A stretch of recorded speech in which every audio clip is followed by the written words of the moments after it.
Qu'est-ce qu'un poil incarné?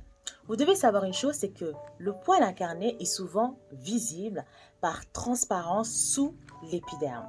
Maintenant, vous devez savoir une chose, c'est que le poil incarné est considéré comme un corps étranger au niveau de votre épiderme. C'est pour ça que vous avez souvent des réactions inflammatoires au niveau de la barbe. Ça chauffe, ça fait mal, des fois on a du mal à toucher. C'est tout à fait normal parce que la peau en fait cherche à se débarrasser de ce corps intrus qui vient perturber sa fonction naturelle. Maintenant, qu'est-ce qui provoque ces poils incarnés? Il y a différents facteurs. Premier facteur, c'est la façon dont vous vous rasez.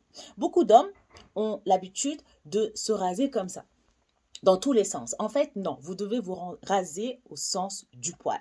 Il y a aussi d'autres facteurs, par exemple, si vous êtes de peau noire, il faut savoir que la peau noire, le poil pousse différemment que la peau blanche. Le poil pousse souvent en spirale, donc ce qui crée aussi des poils incarnés. Vous devez aussi savoir une chose, c'est que la peau des hommes est beaucoup plus épaisse, donc le poil a du mal à sortir. Il y a aussi un autre facteur, c'est par exemple les gommages répétés. Si vous gommez très fort votre peau, vous gommez tous les jours votre peau, vous pouvez aussi à la longue vous créer des poils incarnés. Maintenant, est-ce qu'il y a une solution pour traiter les poils incarnés? Oui.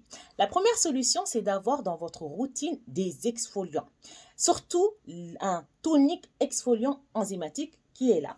Ce tonique, en fait, il va affiner votre grain de peau. Le fait qu'il affine le grain de peau va favoriser la sortie du poil. Parce que, vous l'aurez compris, quand le poil pousse à l'envers, il perd sa trajectoire et il pousse sous l'épiderme au lieu de pousser au-dessus de la peau. Donc, il se trouve en dessous. Et pour pouvoir atteindre donc le poil incarné, le faire sortir, il faut affiner le grain de peau. Et donc, ce tonique va vous aider à affiner votre grain de peau et à aider ce poil à mieux sortir. Il faut aussi d'appliquer un gommage régulier, mais attention, ne pas agresser votre peau avec un gommage. Quand je dis régulier, c'est au moins une fois par semaine. Ça va permettre aussi au poil de sortir. Et aussi dans votre routine, il faut hydrater votre peau. La peau a besoin de s'hydrater. La peau a besoin d'avoir un produit qui va maintenir son taux d'hydratation. Parce que souvent, quand vous rasez, il y a une action inflammatoire et pour calmer cette réaction inflammatoire, il faut tout de suite la calmer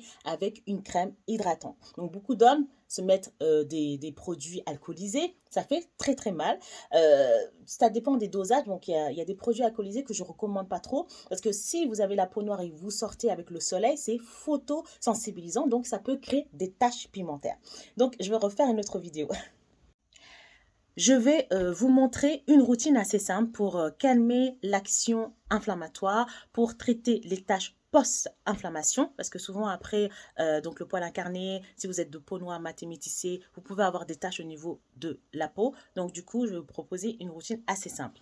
Donc, il va falloir nettoyer votre peau avec un nettoyant qui va respecter la sensibilité de votre peau. Super important. Arrêtez de vous laver avec les jets de douche parfumés, les savons de Marseille. C'est très, très agressif et vous risquez d'avoir de l'hyperpigmentation. Donc, c'est un pH très doux qui va respecter la sensibilité de votre peau. Et en plus, il y a du zinc, ça va calmer l'action inflammatoire. Le tonique exfoliant. Ce tonique, en fait, vous allez l'utiliser un jour sur deux. Ça va affiner votre grain de peau, favoriser la sortie du poil incarné. Il va calmer aussi la réaction inflammatoire au niveau de votre peau et agir sur les taches. Un jour sur deux. Sur un coton, vous passez le coton au niveau de votre cou. Ok. Ensuite, une fois par semaine, vous allez exfolier encore parce que l'exfoliation, c'est une étape super importante pour pouvoir faire sortir le poil. Donc, ce masque purifiant, ok, vous pouvez l'utiliser comme un masque ou comme un gommage, ok. Donc, en gommage, sur tout le visage ou un masque, peu importe, vous gommez par contre en douceur parce que si vous avez déjà des boutons qui sont inflammés, il va falloir faire doucement pour pas en fait augmenter le volume de ces boutons. Donc, celui-ci, une fois par semaine. Pour traiter les taches, ok, parce que quand la peau, quand il y a une réaction inflammatoire, la peau, en fait, par la suite, elle va créer de l'hyperpigmentation, en fait, pour cicatriser cette zone-là, ok? Parce que, je vous le rappelle, le poil, il pousse à l'envers. Donc, quand le poil, il va ressortir, il va avoir une inflammation, encore, parce que la peau, elle sera ouverte. Donc, il va falloir, en fait, calmer cette zone-là et surtout traiter les tâches qui sont dues à ça. D'accord? Parce que la peau va créer de l'hyperpigmentation suite à cette agression. Donc, ce sérum anti-taches, il est hydratant, il est très hydratant, il agit sur les taches pigmentaires. Donc, du coup, vous l'appliquez le soir. Donc, ça, c'est le sérum anti-taches. Je vais vite parce que c'est 3 minutes. Après, je n'aurai pas le temps de vous donner d'autres conseils. Une huile, l'huile de jojoba, bio, super simple. Après le rasage, vous pouvez, même si vous avez de la barbe, hein, parce qu'il y a des gens qui ont de la barbe, qui ne veulent pas se raser, mais qui ont quand même des poils incarnés. Donc, si vous avez la barbe assez épais, dure, vous pouvez utiliser l'huile de jojoba pour hydrater votre peau, la nourrir et tout ça. Pardon, le poil et aussi votre peau. Donc, cette huile, elle est super bien parce qu'elle a une réaction, elle a une action plutôt anti-inflammatoire. Donc, vous l'utilisez. Voilà, ça va calmer cette réaction inflammatoire au niveau de votre peau.